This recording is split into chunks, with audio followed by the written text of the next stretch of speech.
fait des enfants. Hmm. Une femme qui a eu des pathologies comme l'endométriose.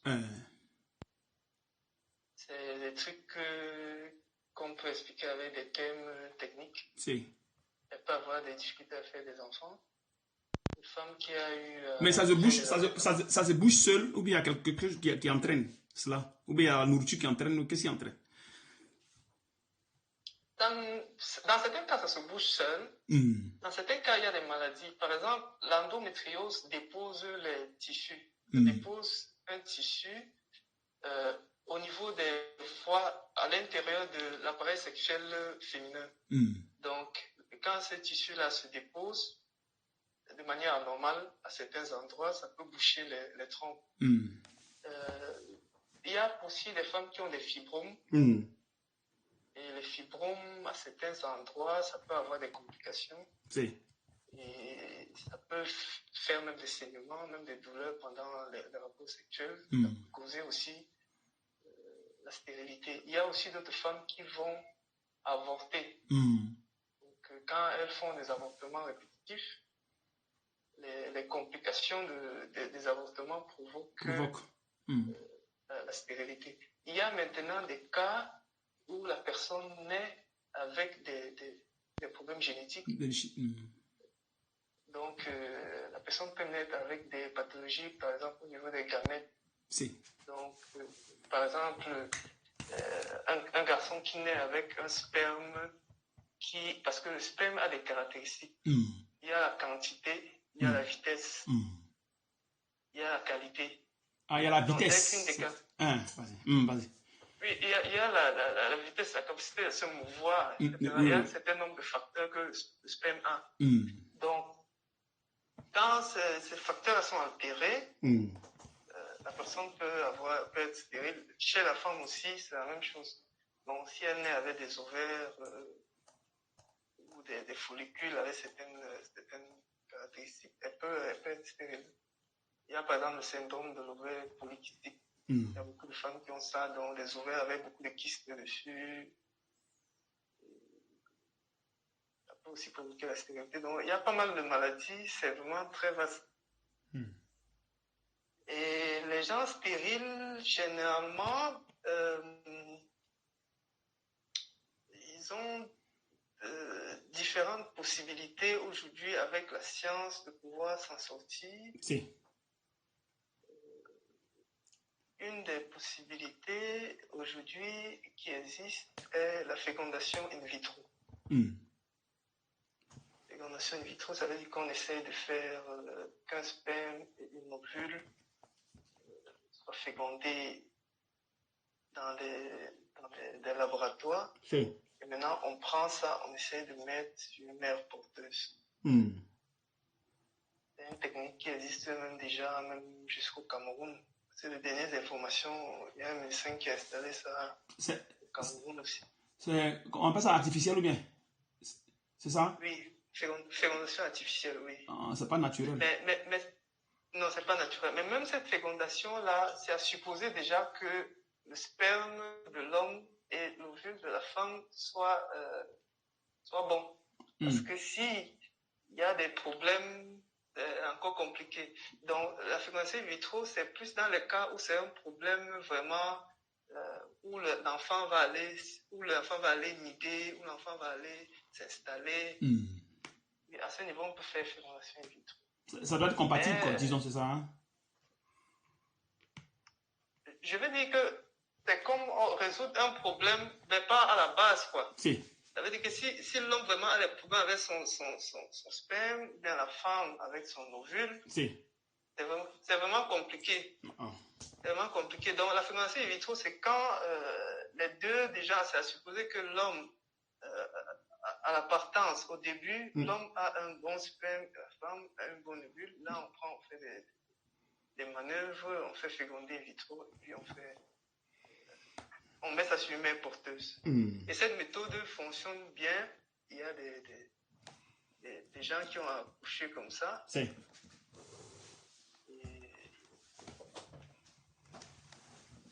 Parfois, ils ont eu à le faire, mais vous payez beaucoup d'argent. d'argent. Si. Donc, c'est pas réservé à pauvres.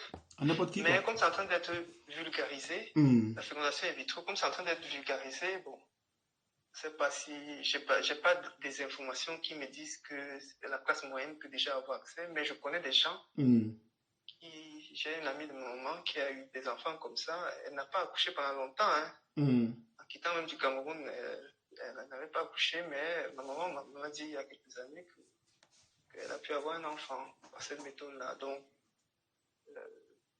je pense que c'est une des méthodes aujourd'hui que la science met à portée des gens. Une autre méthode, bon, les gens recourent à l'adoption. Certains médecins aussi, certains laboratoires proposent des méthodes de traitement du sperme, les méthodes de traitement de l'ovule, bon, des ovaires, des méthodes de traitement de sperme, des ovaires, mais je n'ai pas trop des informations de ce côté-là. Oui. Donc, ce que je connais plus, c'est ça, et je sais aussi que, bon, certaines, quand c'est des cas où il faut les interventions, les médecins vous expliquent qu'il faut les interventions, mais quand c'est des cas génétiques, là, ou bien les cas vraiment compliqués, ça devient pénible vraiment pour le couple, ça devient vraiment très pénible. Donc là, il n'y a que Dieu qui peut résoudre. Il n'y a pas de solution scientifique, quoi. Dieu qui peut vraiment vous faire grâce d'avoir un enfant. Et maintenant, pour les femmes qui ont dépassé l'âge de truc, qui sont en monopause, pourquoi elle peut pas avoir d'enfant? Et quand une femme va en ménopause, le processus, c'est un processus physiologique pour avoir des enfants.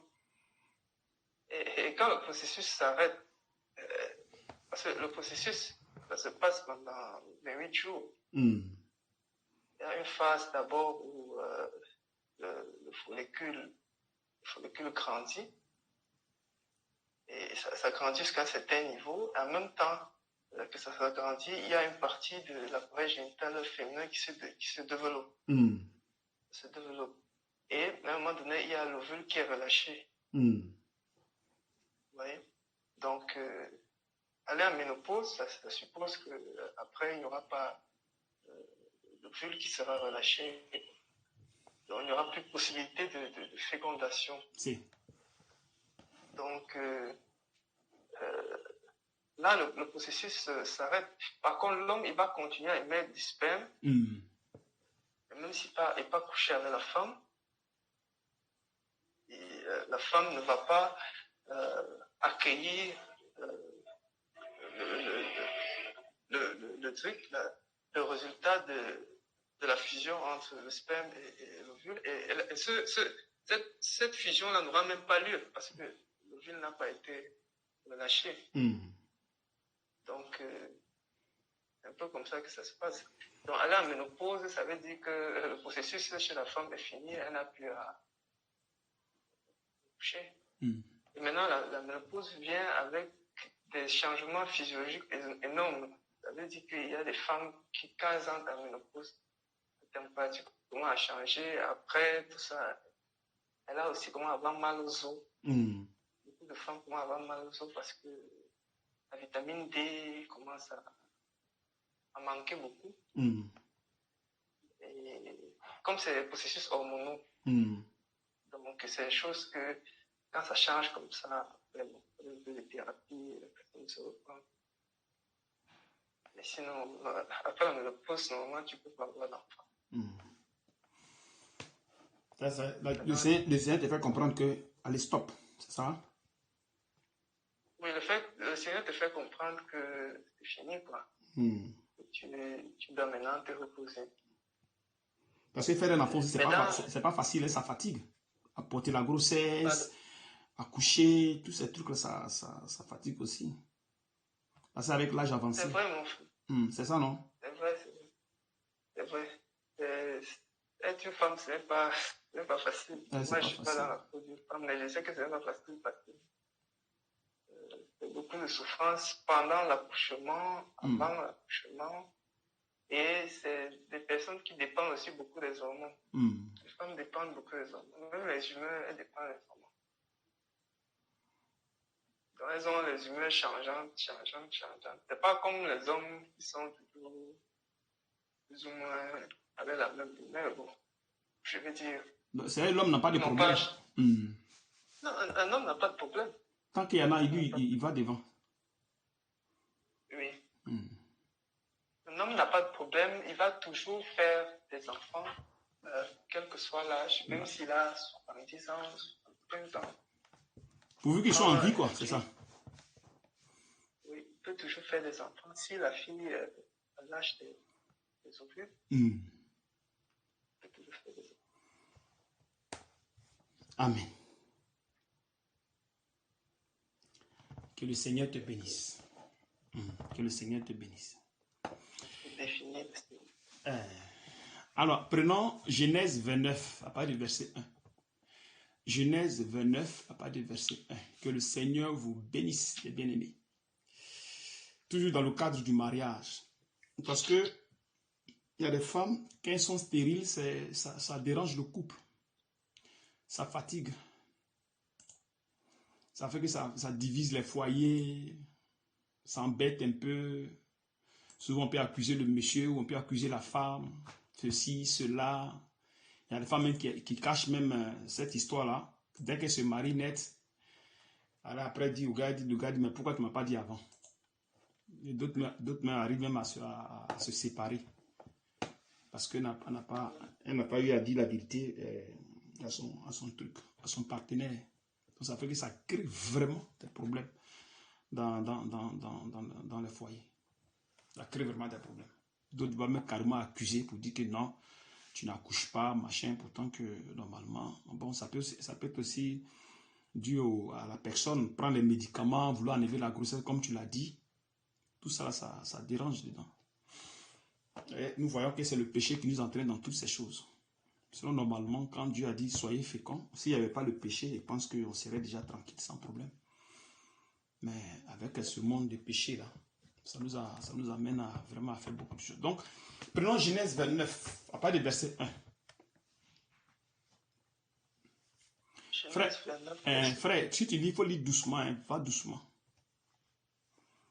D'accord, frère. Va doucement. Parce qu'il y a parmi nous, il y a beaucoup pour comprendre, c'est un peu, ils comprennent lentement. Donc, quand on est un peu rapide, là, ça les fatigue.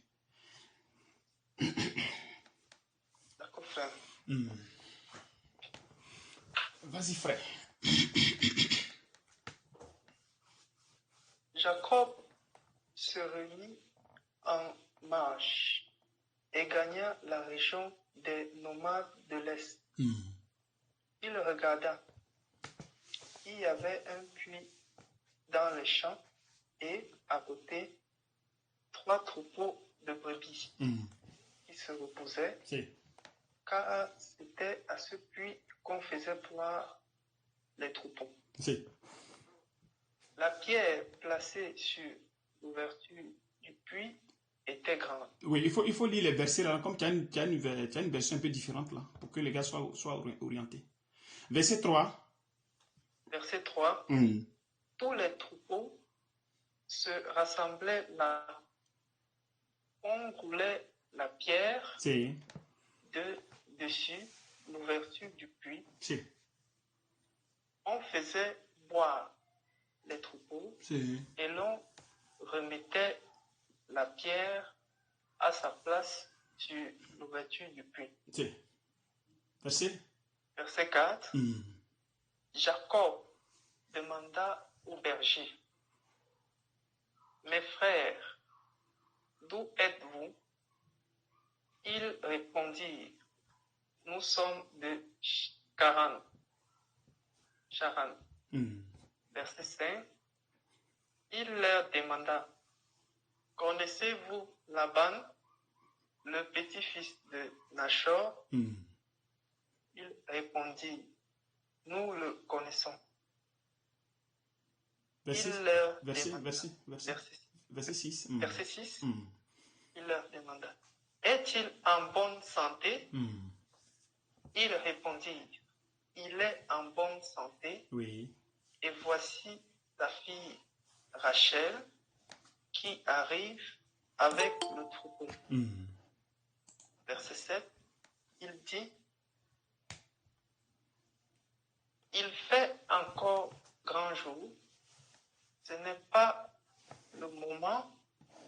rassembler les troupeaux. Faites boire les brebis, puis allez les faire brouter. Verset 8. Ils répondirent, nous ne pouvons pas le faire tant que tous les troupeaux ne sont pas rassemblés. C'est à ce moment-là qu'on roule la pierre de dessus l'ouverture du puits et qu'on fait boire les brebis. Verset 9. Il parlait encore quand Rachel arriva avec le troupeau de son père. Oui.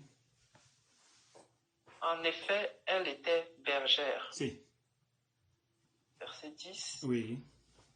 Lorsque Jacob vit Rachel, la fille de Laban, le frère de sa mère, et le troupeau de Laban, le frère de sa mère, il s'approcha, roula la pierre de dessus l'ouverture du puits et fit boire le troupeau de Laban, le frère de sa mère. Verset 11. Jacob embrassa Rachel et se mit à pleurer tout haut. Verset 12. Jacob apprit à Rachel qu'il était un parent de son père, qu'il était le fils de Rebecca. Elle courut l'annoncer à son père. Verset 13. Dès que Laban eut entendu parler de Jacob, le fils de sa sœur, il courut à sa rencontre, l'étreignit tendrement et l'embrassa. Puis il le fit venir chez lui. Jacob raconta tous ces événements à Laban. Verset 14. Et Laban lui dit, c'est certain, tu es bien fait des mêmes os et de la même chair que moi. Léa et Rachel. Jacob habita 1 mois chez Laban. Verset 15. Puis ce dernier lui dit, parce que tu fais partie de ma parenté, devrais-tu me servir pour rien? Dis-moi quel sera ton salaire. Verset 16. Or, Laban avait 2 filles. L'aînée s'appelait Léa et la cadette Rachel. Verset 17. Léa avait les yeux fragiles, tandis que Rachel était belle à tout point de vue. Verset 18. Jacob aimait Rachel. Il dit donc, je te servirai 7 ans pour Rachel, ta fille cadette. Verset 19. Laban dit, je préfère te la donner à toi qu'à un autre homme. Reste chez moi. Verset 20. Ainsi, Jacob servit 7 ans pour Rachel. Il lui parut comme quelques jours parce qu'il l'aimait. Verset 21. Puis Jacob dit à Laban, donne-moi ma femme, car je suis allé jusqu'au bout de mon contrat et je veux m'unir à elle. Donc ici il a travaillé par rapport à la dot, c'est ça, non? Par rapport à la dot. Parce qu'il il a travaillé 7 ans ici pour la femme. C'est pas cadeau. Effectivement. Ou bien c'est cadeau? C'était peut-être par rapport à sa fille, non? C'est pas ça, hein? Parce qu'il dit ici, dis-moi quel sera ton salaire.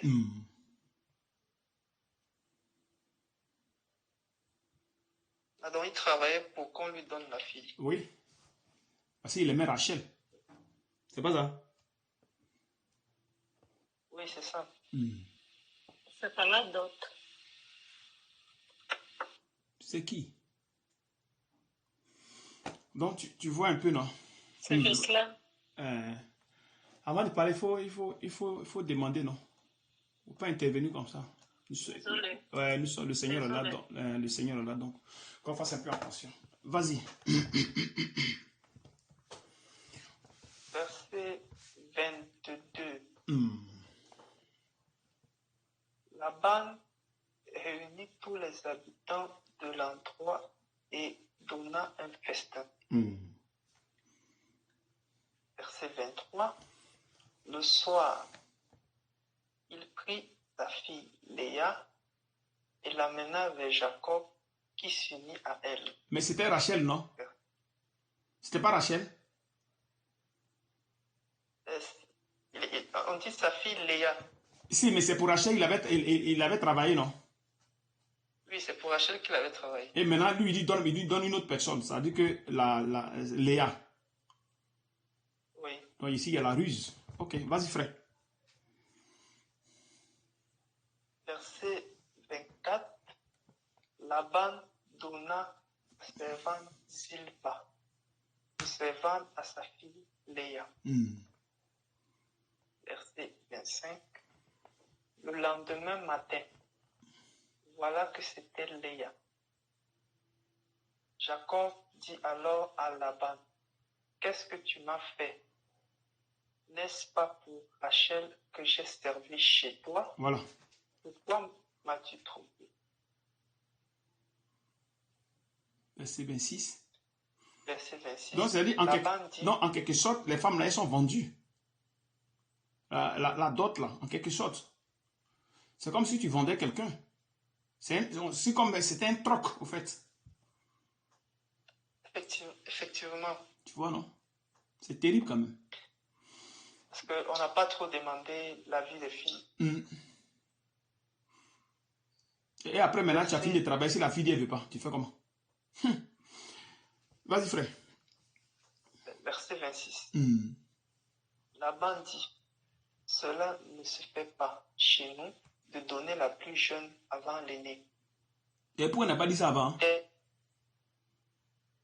Il aurait dû dire ça avant, au moins avant que le gars ne commence à travailler. À travailler.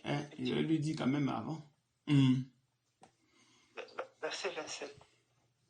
Termine la semaine avec celle-ci et nous te donnerons aussi l'autre pour le service que tu feras encore chez moi pendant 7 nouvelles années. Verset 28. C'est ce que fit Jacob. Il termina la semaine avec Léa, puis Laban lui donna pour femme sa fille Rachel. Donc là, il s'est retrouvé avec 2 femmes. 2 femmes d'un même père. D'un même père. C'est pas d'un même père. Je crois que c'est d'un même père. Ça, c'était avant la loi.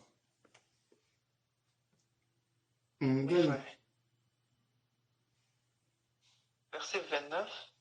Laban donna sa servante Bila pour servante à sa fille Rachel. Et 30. Jacob s'unit aussi à Rachel, qu'il préférait même à Léa. Et il servit encore chez Laban pendant 7 nouvelles années. Les enfants de Jacob, verset 31. Donc, c'est-à-dire qu'il se retrouve avec 2 femmes, mais il aime une que l'autre. Effectivement, frère. Et cet amour-là, c'est quel genre d'amour, ça? Ça, c'est l'amour de la chair, ça. C'est pas ça? C'est ça, frère. Parce que le cœur ne peut aimer 2 personnes à la fois. Jamais, ça n'existe pas. Le cœur ne peut aimer 2 personnes à la fois. Donc, si tu te retrouves dans une situation pareille, avec 2 ou 3, 4 femmes, forcément, tu vas aimer une. Tu ne peux pas aimer tout le monde. Des gens qui disent qu'ils aiment les femmes à la fois, ils mentent, c'est faux. Parce que la Bible est claire là-dessus. La Bible est claire là-dessus. Et Dieu n'avait pas révélé cette histoire d'avoir une seule femme. Là. Dieu n'avait pas révélé cela comment dirais-je, aux temps anciens, on n'avait pas révélé. Donc ça fait que les gens pouvaient se retrouver avec 3, 4, 5 femmes. Mais il y avait toujours des problèmes. Toujours des problèmes. Vas-y frère. Parce que là, si les femmes... parce que quand tu aimes quelqu'un, on le sent. Moi, je suis avec mon mari, mais je suis avec mes 2, 3 femmes. Si j'aime l'autre, on sent. Ça, il n'y a rien à faire. Il va commencer à avoir des murmures, ici, à gauche, à droite, et ça va créer des tensions dans le foyer. Et surtout même quand il y a les enfants, là, c'est encore plus grave. Parce que les enfants vont commencer à constituer des groupes, des petits groupes. Et ça va créer des problèmes. Vas-y, frère. Verset 32. Verset 31. L'Éternel vit que Léa n'était pas aimée et il lui permit d'avoir des enfants, tandis que Rachel était stérile. Verset 32. Léa tomba enceinte et mit au monde un fils. Donc ça dit que c'est Dieu qui permet les enfants. C'est ça, non? C'est ce qu'on voit ici. C'est pas ça. Hein? Parce que dans Genèse, un truc, il a dit, soyez féconds, multipliez, remplissez la terre. C'est ça, non? C'est bien ça, mon frère. Maintenant, quand tu vas maintenant être ta femme, celui qui va te permettre d'avoir maintenant l'enfant. C'est pas parce que tu allais à la femme que forcément l'enfant va tomber, non. C'est Dieu qui va permettre à ce que tu fasses l'enfant. Donc c'est lui, quand tu vas avec la femme, allez, il fait le truc et l'enfant vient. Donc la volonté de faire un enfant ne vient pas de l'homme, ça vient de Dieu. Donc le fait, quand tu as un enfant que tu ne glorifies pas le Seigneur, il y a un problème. Je ne sais pas si je comprends un peu. Voilà. L'enfant, c'est un cadeau de Dieu. Voilà, c'est un cadeau de Dieu. Donc même tu peux aller 1000 fois avec ta femme, si Dieu dit qu'il n'y a pas moyen, il n'y a pas moyen. Il n'y a pas moyen. Comme l'autre n'est pas aimé, il dit, bon d'accord, je vais te faire des enfants. Tu vas faire des enfants. Parce qu'il y a beaucoup qui font cette erreur-là. Quand la personne n'a pas d'enfant, allez, ça devient un problème pour la personne. Et le foyer commence à se fissurer, ça devient des problèmes, ça devient des trucs. Mais pour la personne, pour quelqu'un qui connaît les Saintes Écritures, il sait que tout vient de Dieu. Donc, tranquillement, il reste dans son coin, puis on attend le truc de Dieu. Tu vois, non? Mais c'est un peu difficile. Si soit tu n'es pas dans la foi, comment tu peux comprendre ces choses-ci? Tu ne peux pas. Tu vas toujours accuser la femme ou accuser le monsieur. Et ça va créer des problèmes. Comme tu l'as si expliqué que si la personne n'a pas la vitesse du sperme, assez de sperme, un truc de ce genre que tu as expliqué tout à l'heure, dans le truc de ta médecine. Vas-y frère, donc tu étais où? J'étais au verset 32. Verset 32. Verset 32. Léa tomba enceinte. Oui. Et mit au monde un fils qu'elle appela Ruben. C'est. Car elle dit, l'Éternel a vu mon humiliation et désormais mon mari m'aimera. Verset 33. Elle tomba encore enceinte. C'est. Et mit au monde un fils. Et elle dit, l'Éternel a entendu que je n'étais pas aimée et m'a aussi accordé celui-ci. Donc tu sais que dans le foyer, quand tu n'es pas aimé, là, tu le sais, hein, tu le sens. Dans le foyer, là. Quand le mari n'aime pas trop la femme, là, on sait. Vas-y, frère. Amen. Verset 34. Elle tomba encore enceinte et mit au monde un fils.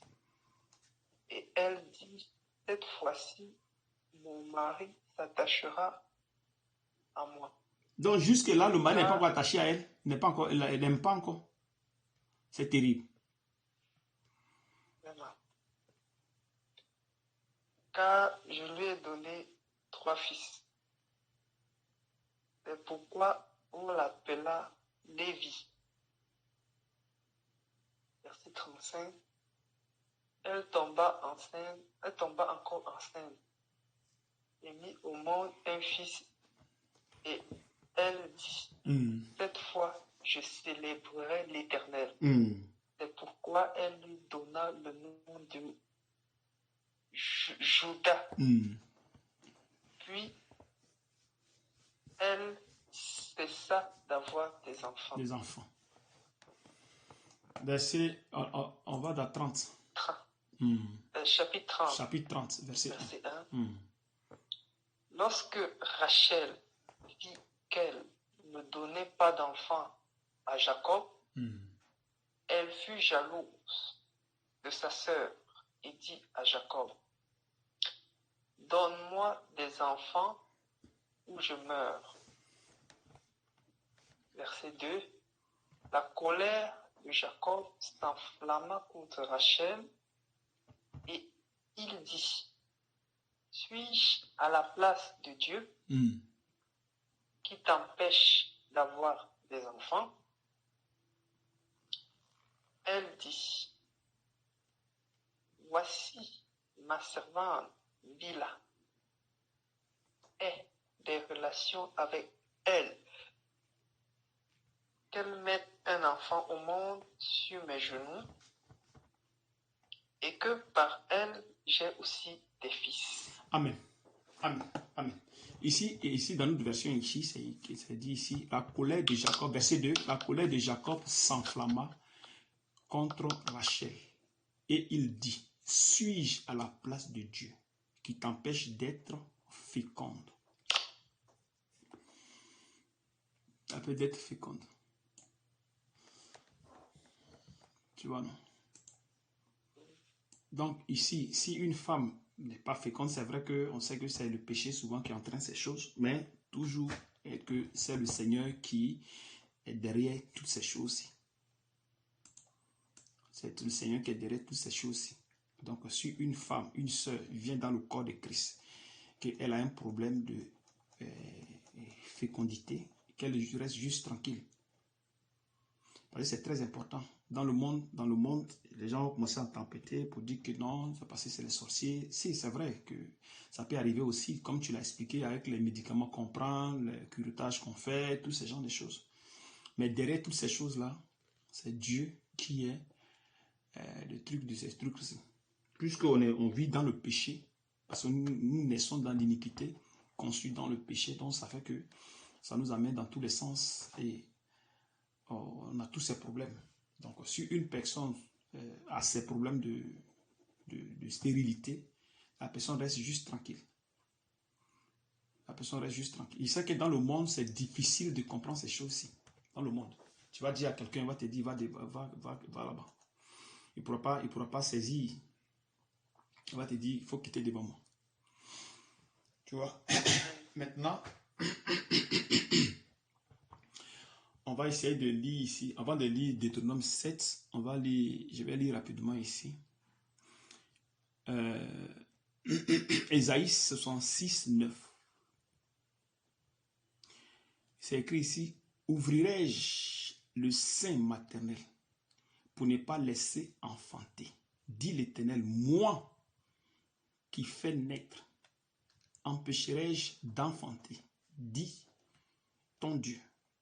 Donc nous qui sommes les enfants de Dieu, que Dieu s'est révélé à nous, le Seigneur Jésus, quel que soit ce que nous allons avoir comme empêchement de faire enfant, stérilité, machin, il ne faudrait pas qu'on soit inquiet, parce que c'est Dieu qui est derrière ces choses. Ce n'est pas quelqu'un d'autre. Même si tu as fait le curettage, même si tu as fait ceci, tu as fait cela, tu as fait quoi que ce soit, dans ton foyer, tu dois rester tranquille. Parce que c'est très important. C'est très important. Parce que si soit on devait faire les enfants parce qu'on va avec la femme, mais chacun se retrouve avec au moins 100 enfants. Ou bien, frère, 100, 200, 300. Ou bien c'est pas ça. Hein? C'est vrai, frère. Hein? Ouais, bon. 200 enfants, bon. Tu dis? 200 enfants, ça paraît quand même... Non, non, j'ai dit comme ça, quoi. Il dit, on va se retrouver avec beaucoup d'enfants, beaucoup. Amen, amen. Tu vois, non? 12, 13. On va trouver beaucoup d'enfants. Parce que là, si vous avez fait peut-être ensemble, vous avez peut-être 20, 25 ans ensemble. Si elle a encore le truc de faire les enfants. C'est-à-dire qu'à chaque fois, les enfants allaient défiler, parce qu'il y a des gens là, ils sont puissants, hein, et là, ils n'ont pas le temps. Il y a des gens, des garçons là qui sont forts, qui sont choses, quand ils touchent net enfant en même temps, Donc, si Dieu n'a pas freiné ça là, il va dire ces gens-ci, ils vont tuer mes enfants. Donc là, le frère Jonathan rit là. Ouais. Donc, le Seigneur, c'est lui qui gère ces choses. Il ne faudrait pas qu'on se dise que non, c'est parce que je vais aller là, forcément, l'enfant va sortir. Non, ça ne fonctionne pas. C'est Dieu qui gère ces trucs-ci. Donc, nous seulement, on va là, maintenant, par sa grâce, il nous fait miséricorde. Mais étant dans le péché aussi, il nous aide. Quel que soit le péché qu'on fait, bon, il ne regarde pas trop dans l'histoire des péchés là. Il est tellement merveilleux, le Seigneur. Bon, on va essayer de lire Deutéronome 7. Deutéronome 7. Deutéronome 7.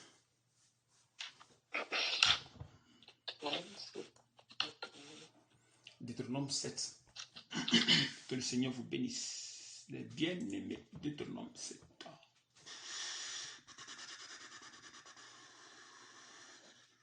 À partir de quel verset, frère? Non, à partir de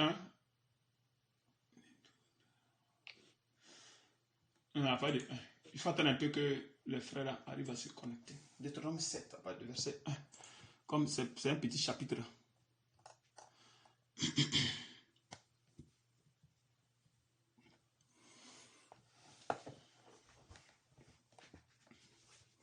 Vas-y, frère. Verset 1. Verset 1. Faut-tu énumérer les choses, hein, les versets là.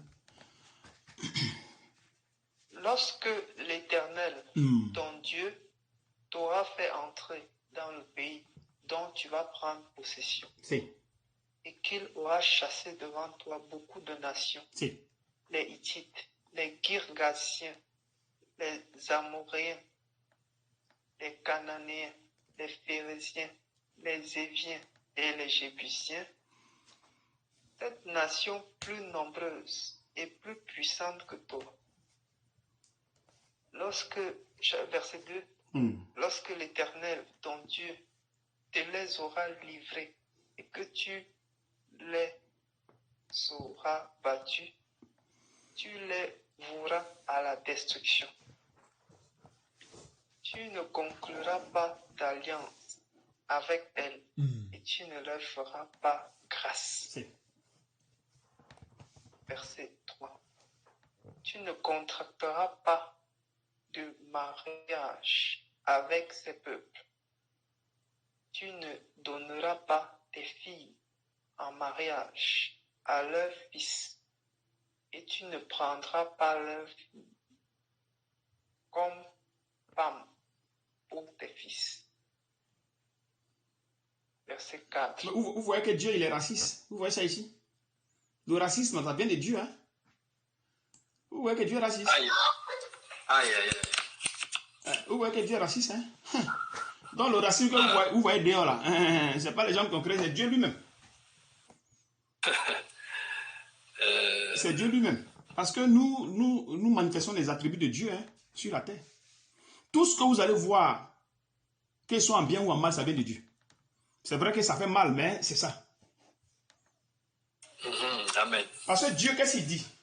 Il dit, comment dirais-je, Dieu a tant aimé le monde, afin que quiconque croit en lui ait la vie. Mais pourtant que c'est pas vrai. Maintenant, si soit c'était avec Satan, ils vont dire, oh, Satan c'est un menteur.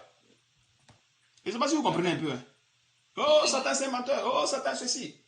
Mais pourtant que Dieu, de l'autre côté, bon, il est Dieu, il ne peut pas mentir, mais quand on voit là, on voit qu'il y a un mensonge qui est là. Je ne sais pas si vous voyez un peu, je ne sais pas si vous comprenez un peu. Oui, parce qu'il dit que Quiconque. Voilà. Et Maintenant, pourtant, c'est pas quiconque. voilà. Donc, quand c'est quiconque, quand maintenant tu vas arrêter maintenant dans les Saintes Écritures, maintenant c'est là, maintenant il va t'éclairer pour dire que quiconque là, non, non, c'était mes enfants. Le monde, ce sont mes enfants. Tu vois un peu ce que ça fait déjà? Pourtant, si c'est l'autre côté, ils vont te dire non, tu as été rusé, tu nous as blagué, tu as fait ceci, tu as fait cela. Quand ça tombe chez Satan, dès qu'il commence aussi comme Dieu commence, on dit non, toi tu es un menteur. Je ne sais pas si vous comprenez un peu. Amen. C'est-à-dire tout ce que nous faisons, ça vient de Dieu. Satan, lui seulement, il copie. Lui seulement, il copie. Mais comme c'est Satan, bon, on dit tout ce qu'il lui fait, c'est mauvais. Tu vois un peu. Donc Dieu est raciste. C'est pas que Dieu est bien raciste, même bien raciste propre. Tu vois, il ne faut pas contracter les filles. Là. Non, non, il ne faut pas donner tes enfants à... Non, moi je ne veux pas ça. Quand tu as fait ça sur cette terre, on te dit que oh, ce gars n'est pas... Il est comme ça, il est ceci, il est cela. Oui, oui, oui, on va commencer la chose. Pourtant que ça vient de Dieu. Vous voyez un peu, non? Ça, là, tu as dit ça à l'église. Là, ils vont te chasser. Tu as dit que Dieu est raciste. Dieu aussi est ceci, Dieu aussi est cela. Là, c'est grave. Mais c'est comme ça. Satan ne peut jamais créer quelque chose. Il ne peut jamais faire quelque chose si Dieu n'a pas copié chez Dieu. Non. Même disparaître, même aller se déplacer, s'envoler. Dieu fait disparaître même ses serviteurs. Mais quand on arrive chez Satan, on dit c'est sorcellerie. Quand c'est Dieu, on dit non, c'est normal. Vous voyez un peu comment c'est truc. Ouais, quand t'entends, on dit oh, les sorciers. Mais quand l'autre, oh, non, non, non, non, ça c'est pas sorcier, ça c'est vrai, vrai même, c'est propre. Que Dieu nous aide. Vas-y. Vas-y, frère. Amen. Verset 4. En effet, ils détourneraient les fils de moi et ils serviraient d'autres dieux. Dans c'est pas jalousie. Il ne veut pas. Pour ne pas qu'on détourne le cœur de ces personnes-là. Vous comprenez maintenant que dans le corps de Christ, c'est pareil. Hein? Quand nous venons dans le corps de Christ, il dit non, non, non, non, il faut que ça soit dans le Seigneur. Donc, c'est-à-dire que si toi, tu n'es pas dans le Seigneur, tu n'as pas la fille de Dieu. Non? Maintenant, il faut regarder maintenant si soit la personne à l'église, est-ce que la personne est dans la foi? Il faut maintenant regarder toutes ces choses-là pour voir si effectivement, parce qu'il y a nos sœurs qui ont été choses ici, hein, on les a blaguées ici. Il y a même une sœur même qui a eu ce problème-là. Elle a rêvé, elle a dit que non, Dieu m'a montré ma femme, c'est ceci, c'est cela, elle est restée, elle s'est mariée avec le gars, tout. Le gars, ils se sont mis ensemble 2 ans de galère. 2 ans, elle a gêné, elle prie. Elle gêne, elle prie les histoires parlables jusqu'à la fin des mois et quitter dedans. On a traité ce problème jusqu'à les deux se sont séparés. On n'a pas pu.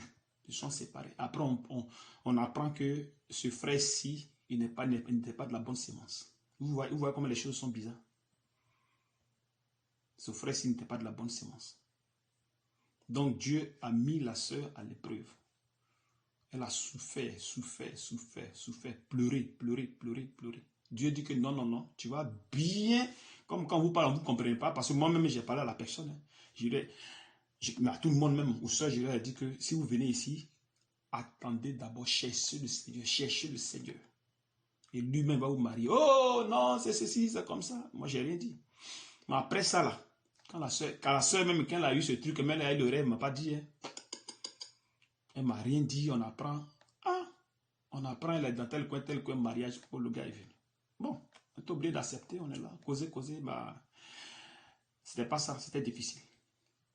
C'était parlable des histoires. Elle a des enfants, donc ça ne marchait pas trop bien. Ça criait dans la maison, à gauche, à droite, 2 ans propres de galère. Et à la fin, ils se sont séparés. Après, on apprend que non, ce n'était pas de la bonne sémence. Vous voyez. Pourtant que le gars, il va à l'église, il fait tout. Il enseigne même tout ça là. Donc, vous devez faire très attention. Très, très attention. On n'est plus dans le monde, non. On est dans le corps de Christ. Donc, celui qui veut se marier, il faut attendre le Seigneur. Il va te donner ta soeur. Avec elle, tu vas grandir. Parce que si tu es avec une personne qui n'a pas la sémence de Dieu, il n'aura jamais en lui la justice. Jamais. Toi, seul, tu vas avoir la justice de Dieu, mais tu ne pourras pas le supporter. Ce sera très difficile à supporter ce dernier. Parce qu'il ne changera pas. Par contre, quand il y a la sémence, avec le temps un peu, bon, Dieu commence à toucher son cœur jusqu'à ce qu'il arrive à venir à Dieu, puis changer de comportement, puis aller, paf.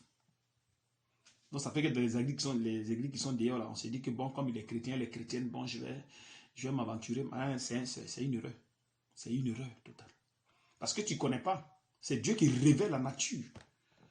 Maintenant, toi, si Dieu ne t'a pas révélé, ou bien il t'a fait un songe, tu dis que non, Seigneur, montre-moi ma côte, il va te faire un songe. Mais le songe que tu, le rêve ou le songe que tu vas faire, tu vas penser que, ça veut dire que, parce que comment l'être est, quand un être humain veut quelque chose, quel que soit le rêve, c'est quel que soit le rêve que Dieu te montre, tu vas modifier à ta façon. Tu ne peux pas aller voir un frère pour t'expliquer, machin. Non, non, non, non. Tu vas le laisser et tu vas vouloir dire que voilà, c'est comme ça, c'est pour moi, machin. Et tu vas tomber dans le piège. Sinon, normalement, quand vous êtes avec le Seigneur, souvent, il vous montre certaines choses. Quand tu fais quelque chose, il te montre déjà, il te prévient déjà, il te fait ceci, il te fait cela. Quand tu as une bonne relation avec Dieu, il te prévient des choses. Quand tu as une bonne relation avec lui. Surtout que vous gênez, vous priez, vous allez voir, quelque chose va arriver, déjà, le Seigneur il va vous prévenir de ces choses, il va vous prévenir au fil du temps, et vous montrer même déjà, qu'est-ce que vous allez faire dans le corps. Mais tant que vous irez encore dans le péché, selon la chair, ça sera difficile. Vas-y, frère. Verset 5. Voici, au contraire, comment vous agirez envers eux. Vous démolirez leur autel, vous briserez leurs statues, vous abattrez leurs poteaux sacrés, et vous livrerez aux flammes leurs sculptures sacrées. Verset 6. Tu es un peuple saint pour l'Éternel, ton Dieu. L'Éternel, ton Dieu, t'a choisi pour que tu sois un peuple qui lui appartienne parmi tous les peuples qui sont à la surface de la terre. Verset 7. Ce n'est pas parce que vous dépassez tous les peuples en nombre que l'Éternel s'est attaché à vous. Donc, c'est-à-dire que ici, la terre, là, il a choisi un groupe de personnes. Amen. Il n'a pas choisi tout le monde, il a choisi un groupe de personnes. Et tout le reste, il les a laissés. Ça, les musulmans, quand ils voient ces choses-là, ils nous insultent bien. Votre Dieu, là, il est ceci. Votre Dieu, il n'est pas pour tout le monde. Il est ceci, il est comme ça, il est comme ça. Toujours, on nous traite de choses. Vas-y, frère. Donc, ça veut dire qu'il n'a pas choisi Israël là, sur la base de choses parce qu'il se comportait bien ou bien il était en nombre, non? Ou bien c'est pas ça, hein? C'est ça, frère. Mais quel est maintenant le choix? Pourquoi il avait choisi ce groupe, ce peuple-ci?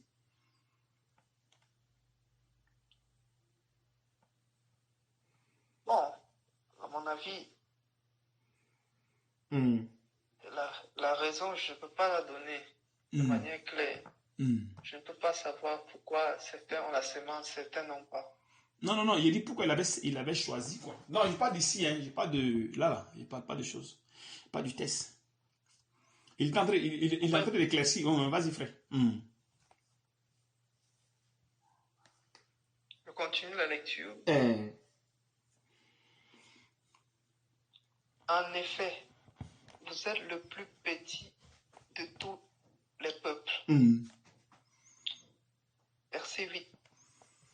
Mais c'est parce que l'Éternel vous aime.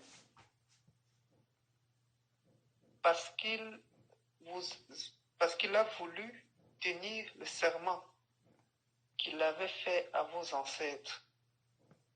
Qui vous a fait sortir par sa main puissante et vous a délivré de la maison d'esclavage. Voilà, donc Dieu, qu'est-ce qu'il fait? C'est lui qui aime en premier. Donc c'est-à-dire que c'est lui qui nous aime. C'est lui qui vient vers l'homme. Quand l'homme a péché dans le jardin, il a chassé l'homme. Et encore, c'est encore le Dieu là qui vient vers nous maintenant pour nous aimer. Donc nous, étant dans le péché, on ne peut pas aimer Dieu. Ce n'est pas possible. Parce qu'on sera toujours, on sera conduit par le péché. Péché. Donc, c'est-à-dire que s'il est assis en haut là-bas, jamais on ne viendra vers lui. Jamais. Jamais. Il faut qu'il vienne. Et quand il vient par amour. Quand les gens disent qu'on choisit Dieu, on choisit Dieu pour le suivre. Ou bien on a le libre arbitre. Ce sont des erreurs. L'être humain ne peut jamais aimer Dieu. C'est Dieu qui aime l'être humain. L'être humain ne peut pas aimer. C'est Dieu qui se déplace. Il se déplace pour venir vers les choses. Ces créatures. Vas-y, frère. Amen. Verset 8. Mais parce que l'Éternel vous aime, parce qu'il a voulu tenir le serment qu'il avait fait à vos ancêtres, qu'il vous a fait sortir par sa main puissante et vous a délivré de la maison d'esclavage, de la main du Pharaon, roi d'Égypte. Verset 9. Sache donc que c'est l'Éternel, ton Dieu, qui est Dieu. Ce Dieu fidèle garde son alliance et sa bonté jusqu'à la 1000e génération envers ceux qui l'aiment et qui respectent les commandements. Verset 10. En revanche, il rend directement leur dû à ceux qui le détestent et il les fait périr. Il faut reprendre encore la partie. Il dit quoi? Verset 10. En revanche, il rend directement leur dû à ceux qui le détestent et il les fait périr. Il rend directement leur dû à ceux qui le détestent et il les fait périr. Il ne tarde pas à agir envers celui qui le déteste. Il lui rend directement son dû. Ainsi, verset 11. Verset 11. Ainsi, respecte les commandements et les prescriptions et les règles que je te donne aujourd'hui, mets-les en pratique. Donc, c'est-à-dire qu'il y a une alliance. Donc, cette alliance doit être respectée. Tu vois, non? Il y a une alliance, donc cette alliance doit être respectée. Ainsi, observe les commandements, les lois et les ordonnances que je te prescris. Vas-y, verset 12. Verset 12. Si vous écoutez les règles, si vous les respectez et les mettez en pratique, l'Éternel, ton Dieu, gardera envers toi l'alliance et la bonté qu'il a promise avec serment à tes ancêtres. Donc c'est conditionnel. Verset 13. Verset 13. Il t'aimera, il te bénira et il te multipliera. Il bénira tes enfants, le produit de ton sol, ton blé, ton vin nouveau et ton huile, les portées de ton gros et de ton petit bétail dans le pays qu'il a juré à tes ancêtres de te donner. Donc, c'est-à-dire que si comment dirais-je, si tu suis ces recommandations, toutes ces choses, les ordonnances, les commandements, tout ça, alors tout ce qu'il a cité là, il va te les donner. Tout ça, il va te donner tout ça. Donc, tout ça aussi, c'est conditionné. Verset 14. Verset 14. Tu seras béni plus que tous les peuples. Mhm. Il n'y aura chez toi ni homme, ni femme stérile. Voilà. Tu as vu ici, ni femme stérile. Donc, c'est-à-dire que si tu suis les recommandations du Seigneur, alors si tu es stérile, allez, il va enlever cette stérilité-là. Il va t'enlever ça. Donc, une personne qui est une femme qui est stérile, qui est d'aller chercher les médicaments ailleurs, qu'est-ce que tu fais? Il doit se confier en l'Éternel. C'est tout. Il faut chercher Dieu. Parce qu'il fait ces choses-là, c'est lui qui rend stérile, ce n'est pas quelqu'un d'autre. C'est lui qui rend stérile. Quand tu plantes tes trucs et ça ne marche pas, c'est lui qui fait ça. Donc, il faut te tourner vers... Tout ça, il fait pour qu'on puisse se tourner vers lui. Parce que toutes ces choses qu'il a citées ici, là, il va te donner tant, il va te bénir, il va faire ceci, il va se faire, il va multiplier tant. Donc, si tu vois que ta vie est dure, que ça ne va pas, il faut te tourner vers lui. De la bonne façon, c'est tout. C'est simple, ce n'est pas compliqué. Donc, en d'autres termes, c'est-à-dire que quand nous entrons dans le corps de Christ, normalement, on ne doit plus avoir de problème. Ou bien c'est pas ça? Normalement. Normalement, c'est ça, frère. Voilà. Parce que, il dit observer et observe les commandements. Puis, nos parents, ils n'ont pas pu observer les commandements. Si aujourd'hui nous rentrons dans le corps de Christ, qu'est-ce qu'il fait? C'est lui qui nous fait pratiquer le commandement dans le corps de Christ. Donc, ce qui vient à dire que si tu étais stérile, tu n'avais pas de boulot, tu avais des problèmes, machin, tout cela, ça sera résolu. Sans problème. Si ce n'est pas encore résolu, attends seulement, comme il a dit, de chercher prendre le royaume, la justice de Dieu. Et tout le reste, ça vous sera donné. Donc, si soit tu viens là, puis tu commences à chercher déjà les choses du monde, il te dit que c'est les païens qui se comportent comme ça. Donc, si nous sommes hors nous sommes en train de, c'est-à-dire dans les églises que nous voyons aujourd'hui, qui cherchent déjà le matériel, c'est qui veut dire qu'ils n'ont jamais connu Dieu. Donc, ils sont païens. Tu vois comment c'est terrible. C'est terrible quand même. Pourtant que Dieu, il fait ces choses-là pour que vous veniez à lui. Ne vous demande pas à ce que vous allez vous soigner ou mais ceci. Non, il fait que vous venez à lui. Vas-y, frère.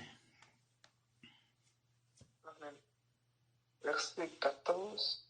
Non, il dit ni bête stérile. Donc quand il a dit ni femme stérile, chez toi là-bas, c'est pas ce qui est écrit là-bas. Le verset 14, il faut reprendre le verset 14, mon frère. Je reprends le verset 14. Tu seras béni plus que tous les peuples. Il n'y aura chez toi ni homme, ni femme stérile, ni bête stérile parmi les troupeaux. Bête encore stérile. Waouh. Vas-y, frère. Les amis. Verset 15. L'Éternel éloignera de toi toute maladie. Il ne t'enverra aucune des mauvaises maladies d'Égypte que tu connais. Donc, c'est-à-dire que les maladies aussi, c'est lui qui nous injecte cela. Les maladies. Vous voyez aujourd'hui que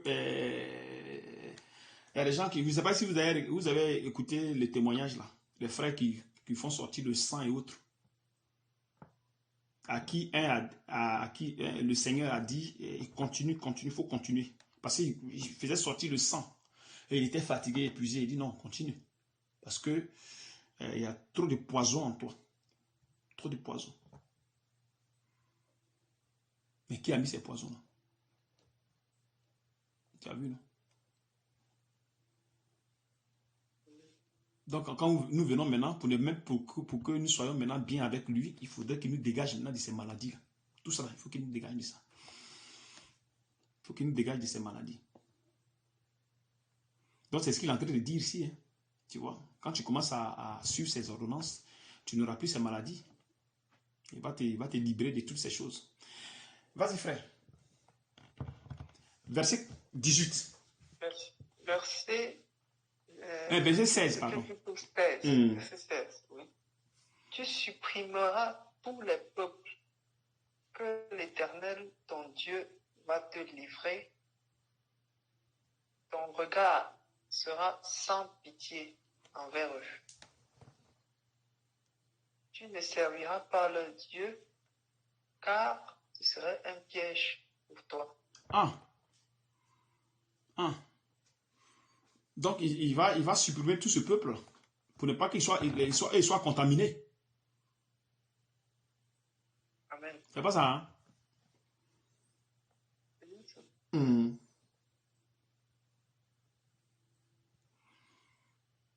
Vas-y, frère. Peut-être Verset 17. diras-tu, verset 17, peut-être diras-tu dans ton cœur, ces nations sont plus nombreuses que moi, comment pourrais-je les chasser? Verset 18, n'aie pas peur d'elles, souviens-toi de ce que ton Dieu a fait au Pharaon et à toute l'Égypte. Verset 19. Souviens-toi des grandes épreuves que tes yeux ont vues, des miracles et des prodiges, de sa force et sa puissance lorsqu'il t'a fait sortir d'Égypte.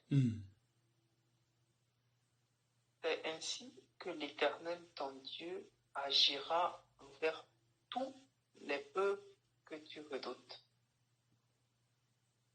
Verset 20. L'Éternel, ton Dieu, enverra même les frelons contre eux jusqu'à la disparition des survivants et de ceux qui te seraient cachés. Verset 21. Ne sois pas effrayé à cause d'eux, car l'Éternel, ton Dieu, est au milieu de toi. Il est un Dieu grand et redoutable. Verset 22. L'Éternel, ton Dieu, chassera peu à peu ces nations loin de toi. Tu ne pourras pas les exterminer rapidement. Sinon, les bêtes des champs deviendraient trop nombreuses à ton détriment. Verset 23. L'Éternel, ton Dieu, te livrera ces nations et il les mettra complètement en déroute jusqu'à leur destruction. Verset 24. Il livrera leur roi entre tes mains et tu feras disparaître leur nom de dessous le ciel. Donc, tu vois ici que le Seigneur est en train de dire, qu'est-ce qu'il est en train de dire ici? Que ces gens-là, il ne peut pas les détruire d'un coup, en fait. Pourtant que, en même temps, il leur dit de ne pas les contacter pour ne pas que, comment dirais-je, par rapport à leur péché et autres. Tu vois, donc de manière progressive, il va les chasser. Vous voyez, quand nous sommes dans le Nouveau Testament, vous voyez que nous venons avec le péché à l'intérieur de nous. Je ne sais pas si vous voyez un peu. À l'intérieur de nous, il y a le péché. C'est-à-dire qu'il y a le péché à l'intérieur. Et quand nous venons aussi, c'est pareil que Dieu fait. Donc de manière progressive, Dieu enlève le péché qui est en nous. Parce qu'il ne faudrait pas que le péché soit en contact avec nous, mais dans le corps. C'est-à-dire qu'à l'intérieur. Puisque nous sommes dans le monde, donc forcément, on sera en contact avec comment dirais-je, avec le monde. Et c'est pas si vous comprenez un peu. Avec le monde, on sera en contact forcément. Mais nous, notre problème là, le péché là est en nous. Le péché là est à l'intérieur. Parce que nous sommes ténèbres. Donc le fait de chasser ces gens, c'est de manière progressive. Tu vois, non, de manière progressive. C'est de la même façon que quand nous sommes dans le corps et quand nous gênons, nous prions de manière progressive aussi, il nous enlève le péché. Parce que c'est ce péché-là qui nous entraîne, c'est ce truc-là qui nous entraîne dans le péché. Je ne sais pas si vous comprenez un peu. Parce qu'il les chasse pour ne pas que les gens là leur contaminent le péché. Bon, maintenant, si nous, on est avec le Seigneur, qu'on a le péché à l'intérieur, est-ce que on ne peut pas toujours rester dans le péché? Hein, frère? Si, il n'a pas compris la question, frère. Je dis, si soit le Seigneur, on est avec lui et qu'on a le péché à l'intérieur de nous, est-ce qu'on ne serait pas en train de pécher à chaque fois parce qu'on est en contact avec le péché? On sera détaché du péché? Non, frère. Donc, actuellement, là, comment ça se passe? Est-ce que quand nous venons dans le corps, le Seigneur automatiquement nous enlève le péché? Quand on vient dans le corps, ça se fait de manière progressive. Progressive. C'est de la même façon ici, de manière progressive. Pour ne pas qu'on soit en contact avec ce péché-ci. Donc oui. Ici, dès qu'il vient dans le coin, que de détruire en même temps un coup, non, il dit non, non, non, non. Pas possible. De manière progressive, progressive, progressive, jusqu'à ce que ces gens-là disparaissent. Pour ne pas qu'ils soient en contact avec ces gens. Donc, ce qui veut dire quoi? Ce qui veut dire que ceux-là, ils sont pécheurs. Et lui, son peuple, c'est-à-dire que ceux-là, leur nature, là, c'est le péché. Leur nature, c'est le péché. Par contre, ces enfants, leur nature, ce n'est pas le péché. C'est-à-dire qu'ils ont été influencés par le péché. Par le péché. Voilà, ils ont été influencés. Donc, toutefois qu'ils les détachent net, quand ils les détachent du péché net, ils commencent à manifester maintenant les œuvres maintenant de Dieu. Tu vois, ils commencent à manifester le fruit. Quand la Bible dit, faisons l'homme à notre image, selon notre ressemblance, c'est-à-dire qu'il fait l'homme à son image, il met à l'intérieur sa sémence, qui est la parole, et cette parole maintenant se manifeste, c'est-à-dire le fruit, ça manifeste maintenant le fruit de Dieu. Donc quand nous venons dans le monde, nous venons avec la parole de Dieu à l'intérieur de nous, qui est sa sémence. Tu vois, non? Mais nous ne sommes pas le péché. Nous avons été influencés par le péché. Donc il y a une possibilité d'être détaché de ce péché. Par contre, lui qui est le péché, c'est impossible. Lui qui est le péché, c'est impossible. Parce qu'il est le péché. Donc qu'est-ce que Dieu fait? Dieu nous détache de ce péché-là, afin que nous puissions maintenant manifester maintenant ce qui est à l'intérieur de nous. C'est-à-dire que sa sémence qui est à l'intérieur, là, il faut qu'elle soit manifeste pour produire maintenant le fruit de Dieu. Et raison pour laquelle quand nous venons dans le corps de Christ, on est obligé de jeûner, prier, afin que ce truc-là quitte. Ce monde-là quitte. Ce monde du péché-là quitte en nous. Et quand ça quitte maintenant, on peut maintenant marcher correctement avec le Seigneur sans problème. Tu vois, non? C'est l'image même qui est là. Du péché dans notre corps. Tu vois, frère? Vas-y. Oui, je vois. Au verset 23,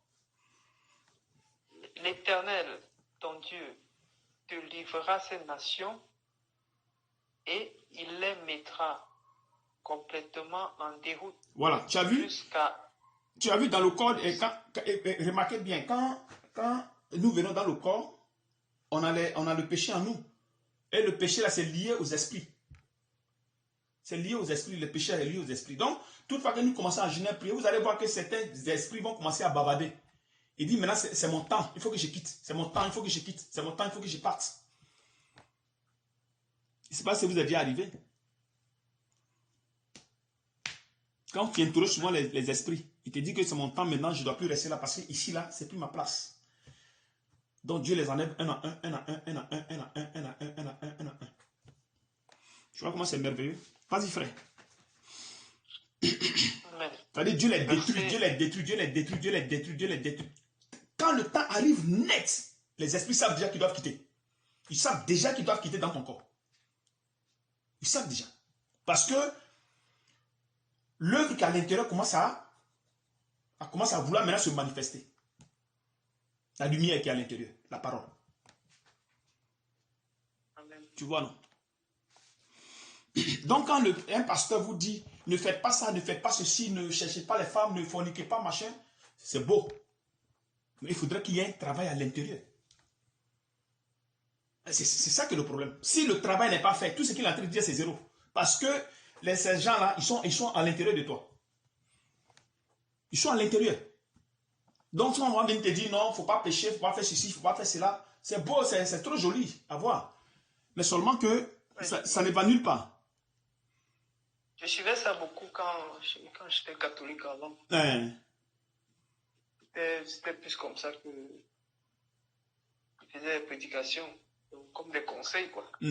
Parce que moi, je vois ça dans les églises souvent où le pasteur vient et dit, non, ceci, non, cela, il faut faire ceci, il faut faire cela, vous devez être comme ça, vous devez faire ceci. Mais à la fin, les gens tombent dans le péché. Mais ils oublient que le péché là à l'intérieur. C'est ça, c'est ça. Et il ne constate pas que le péché est là, à l'intérieur. Donc voilà pourquoi Dieu, quand il prend ses enfants, il les amène dans le coin, il leur dit non, non, non, vous êtes là, mais ces gens, ça doit partir, mais de manière progressive qu'ils partent. Tu vois? Amen, amen. Là, quand amen. ils partent maintenant, ils vous détachent maintenant de ce peuple-là. Donc vous ne devez pas marier les enfants, parce que les enfants-là, ils sont le péché. Mais vous n'êtes pas le péché. Vous avez été influencé par le péché. Parce que quand tu vas marier quelqu'un qui est le péché, tu vis avec la personne, forcément la personne va t'entraîner dans le péché. Il va t'entraîner dans le péché. Raison pour laquelle, quand vous venez dans le corps, quand ce n'est pas ton mari là, il va te détacher de la personne. Quand ce n'est pas ta femme, il va te détacher de la femme.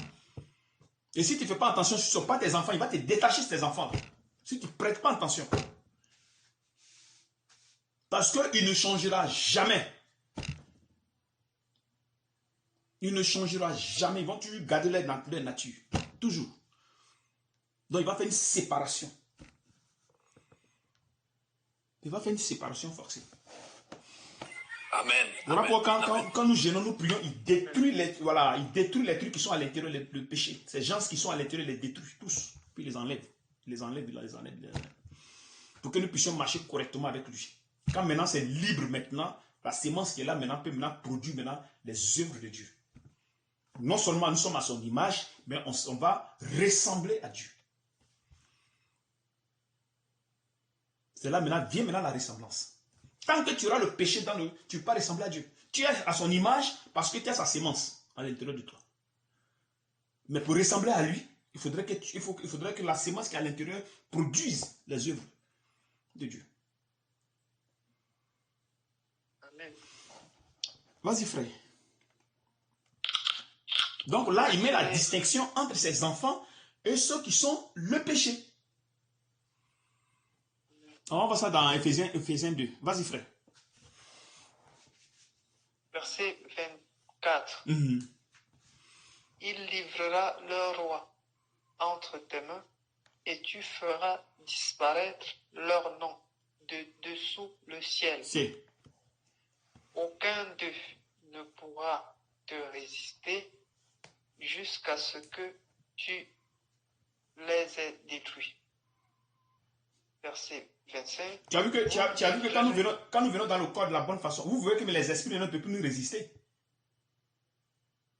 Tu vois, non? Mais quand tu es hors du corps, forcément, tu as des problèmes avec eux. Mais quand tu viens dans le corps de Christ, tu vois que les esprits commencent à quitter. Les esprits commencent à quitter. Les esprits commencent à quitter. Tu vois, non? Parce qu'eux, ils ne résistent plus. Même la stérilité, il y a l'esprit même de stérilité, il y a son esprit. Vous savez ça? Il y a l'esprit, hein? Il y a l'esprit. Qui t'amène la stérilité, il y a son esprit. Amen. Il y a son esprit. Donc, toutes ces choses-là, quitte. Et maintenant, Dieu restaure maintenant ta personne. Stabilise bien ta personne. Frère, vas-y, verset 24, c'est là? Verset 24. 25. Jusqu'à ce que tu aies détruit. Vous livrerez aux flammes les sculptures sacrées de leur Dieu. C'est. Tu ne convoiteras pas et tu ne prendras pas pour toi l'argent et l'or qui sont sur elles, de peur que ces choses ne deviennent un piège pour toi. En effet, elles sont en horreur à l'Éternel, ton Dieu. Verset 26. Tu n'introduiras pas d'objet abominable dans ta maison, afin de ne pas être comme cet objet sous la menace d'une destruction. Tu l'auras en horreur. Ce sera pour toi une abomination, car c'est un objet voué à la destruction. À la destruction. Donc tout ce que Dieu nous dit de ne pas faire, on s'en éloigne. Et c'est lui aussi qui nous aide à s'éloigner de toutes ces choses. Raison pour laquelle quand nous venons dans le corps, forcément, il y a du travail à faire. Il y a du boulot à faire. Il fait ce boulot pour que nous soyons nettoyés. Nettoyés. Nettoyés. Allons dans Éphésiens 2. Que le Seigneur vous bénisse, qu'il vous fortifie. Éphésiens 2. Amen.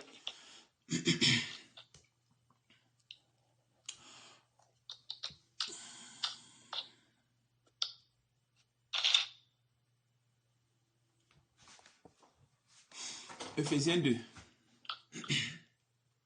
Éphésiens 2. Avant de lire Éphésiens 2, on va lire Genèse 18. Abraham et Sarah. La stérilité. Elle était stérile. Bon, stérile, elle était chose. Elle a vieilli après la chose. Genèse 18, verset 11.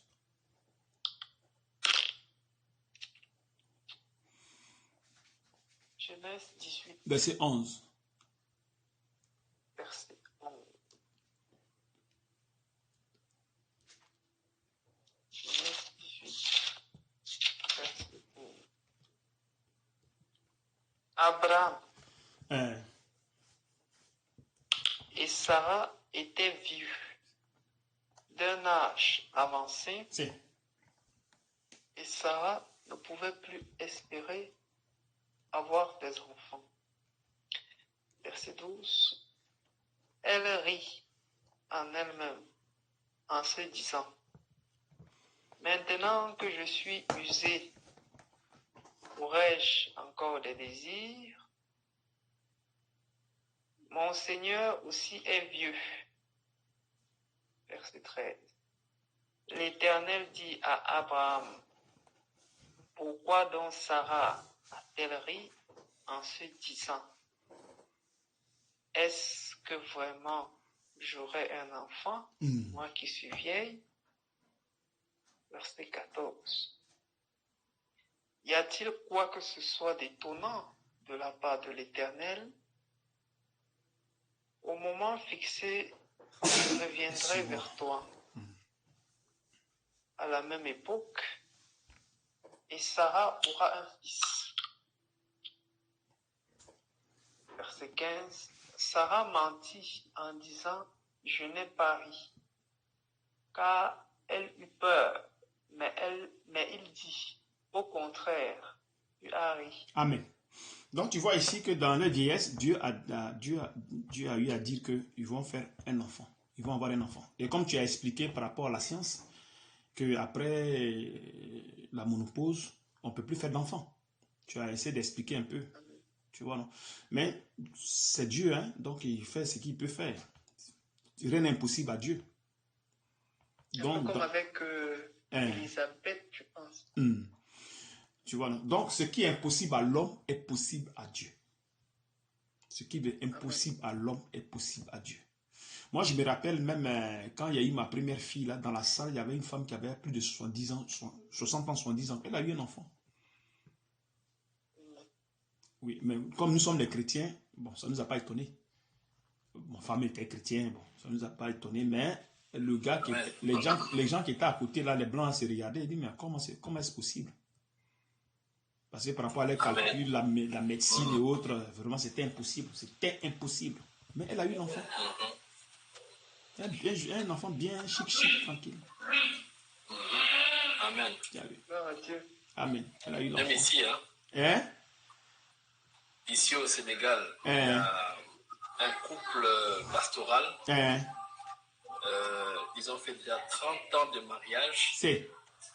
La femme, elle a enfanté à 50 ans. Non, 30 ans de mariage sans enfant. 50 ans, mais c'est bon. Mais ceux mecs qui sont 10 ans, 80, ils ont enfant.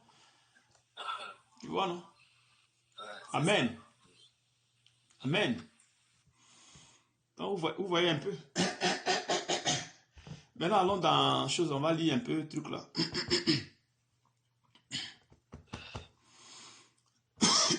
Ah, Seigneur Jésus.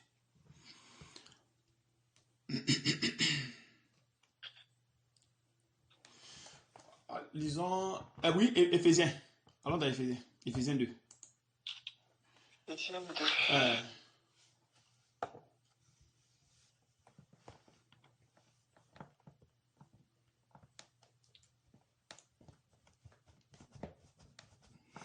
Donc, depuis l'Ancien Testament, il avait déjà détaché ses enfants des autres.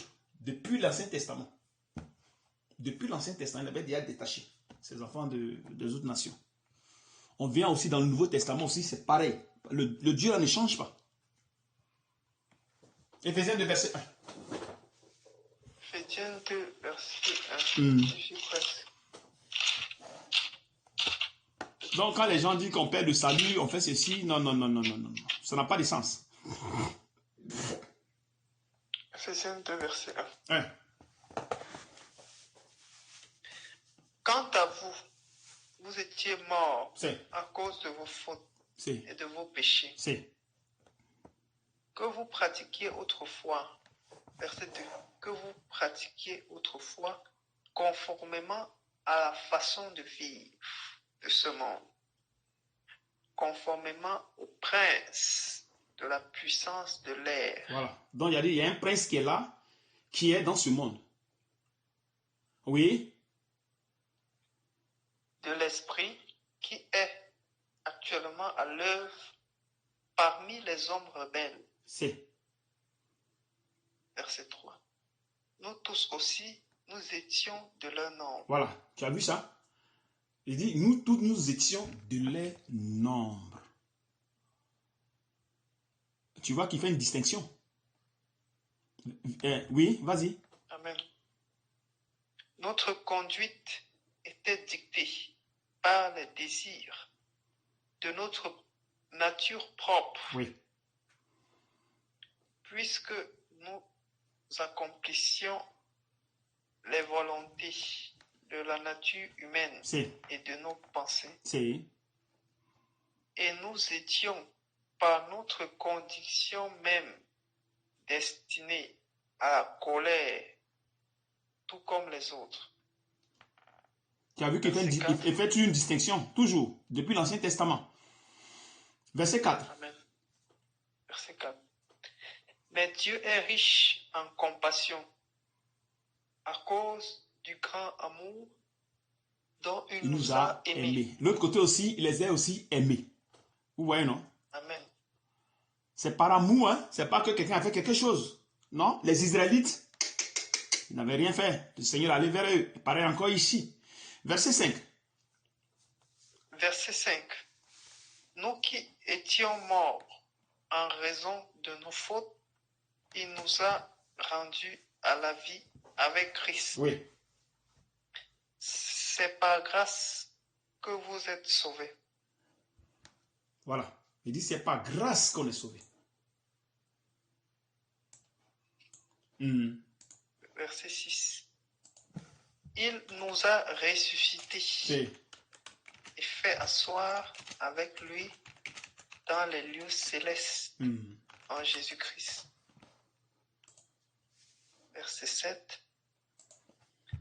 Il a fait cela afin de montrer dans les temps à venir l'infinie richesse de sa grâce par la bonté qu'il a manifestée envers nous en Jésus-Christ. En Jésus-Christ. Merci. Fait, c'est par la grâce que vous êtes sauvés par le moyen de la foi. Et cela ne vient pas de vous. C'est le don de Dieu. Verset 9.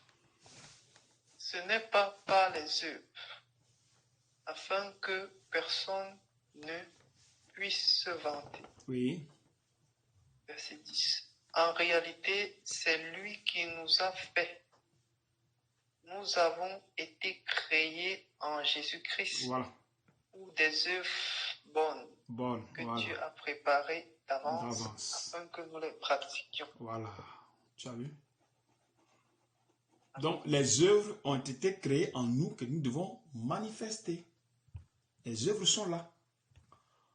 Raison pour laquelle il faut qu'ils chassent maintenant ces trucs qui sont à l'intérieur. Là. Il faut qu'ils nous déconnectent de ce monde qui est à l'intérieur de nous. Ce monde est à l'intérieur. Parce que tant que tu auras ce monde en toi, tu ne pourras pas manifester ce qu'il a créé en toi. Ce n'est pas possible. Tu ne pourras pas. Il faut que vous détachiez Quand il vous détache maintenant, allez, ceux qui sont à l'intérieur maintenant se manifestent. C'est la raison pour laquelle il dit que nous étions de leur nombre. Donc, eux, ils sont le péché et nous ne sommes pas le péché. Vas-y, frère. Amen. Verset 11. C'est pourquoi, souvenez-vous qu'autrefois, vous étiez identifiés comme non-juifs dans votre corps.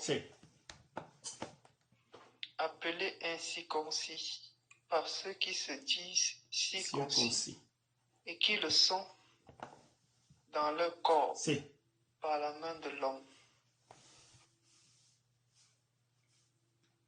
Verset 12.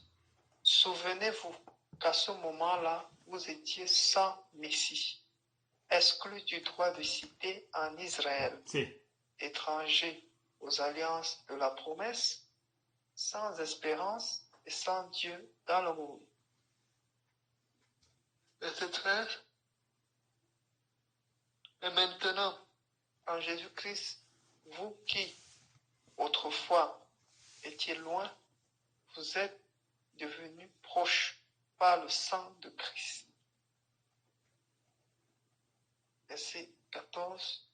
En effet, il est notre paix, lui qui, des deux groupes, n'en a fait qu'un, et qui a renversé le mur qui les séparait, la haine. Verset 15. Par sa mort, il a rendu sans effet la loi avec ses commandements et leurs règles, afin de créer en lui-même un seul homme nouveau, à partir des deux, établissant ainsi la paix. Verset 16. Il a voulu les réconcilier l'un et l'autre avec Dieu, en les réunissant dans un seul corps. Dans un seul corps. Au moyen de la croix, en détruisant par elle la haine. Verset 17. Il est venu annoncer la paix à vous qui étiez loin et à ceux qui étaient près. Verset 18. À travers lui, en effet, nous avons les uns et les autres accès auprès du Père par le même esprit. Verset 19. Ainsi donc, vous n'êtes plus des étrangers ni des résidents temporaires. Vous êtes au contraire concitoyens des saints, membres de la famille de Dieu. Verset 20. Vous avez été édifiés sur le fondement des apôtres et prophètes. Jésus-Christ lui-même étant la pierre angulaire. Verset 21. C'est en lui que tout l'édifice bien coordonné s'élève pour être un temple saint dans le Seigneur. Verset 22. C'est en lui que vous aussi vous êtes édifiés avec eux pour former une habitation de Dieu en esprit. Amen. Que le Seigneur te bénisse. Donc, vous voyez bien ici que depuis la Genèse, Dieu avait déjà séparé son peuple avec le monde. Amen. Voilà, de même aussi, étant dans le monde, étant aussi dans le corps de Christ, c'est pareil que Dieu a fait. Il sépare son peuple au monde, afin que nous puissions marcher correctement selon sa volonté parfaite. L'Ancien Testament, c'était un peu difficile, c'était très difficile parce que là, chacun arrivait à faire ce qu'il pouvait faire pour plaire à Dieu. Mais avec la chair, avec le péché, là, c'était impossible. C'est vrai qu'on était parmi ces gens, Mais puisqu'on était corrompu par le péché, qu'est-ce qu'il fallait faire? On ne pouvait pas. Donc il fallait que Dieu encore vienne encore ici pour pouvoir nous aider.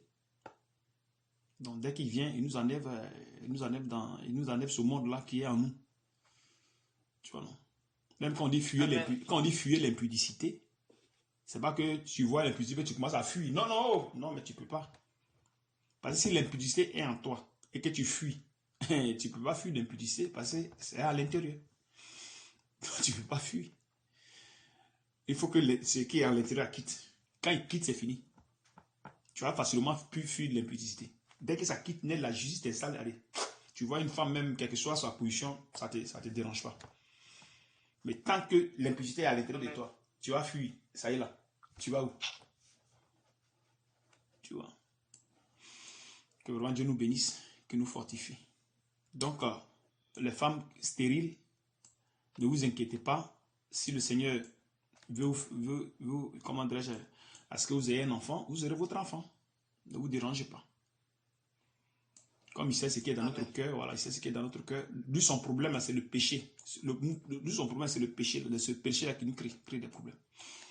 Donc, si vous avez fait des avortements, vous avez pu apprendre des trucs, toutes ces choses-là, et vous avez même dans votre cœur disant que non, moi, je ne veux pas faire d'enfants, je voulais faire tel nombre d'enfants, tout ça, vous gênez, vous priez et vous détruisez ces alliances. Ce sont des alliances, vous les détruisez. Vous priez Dieu pour que vous priez Dieu pour détruire ces alliances. Ce sont des liens que vous avez tissés. Et c'est ces liens-là qui vous créent problème.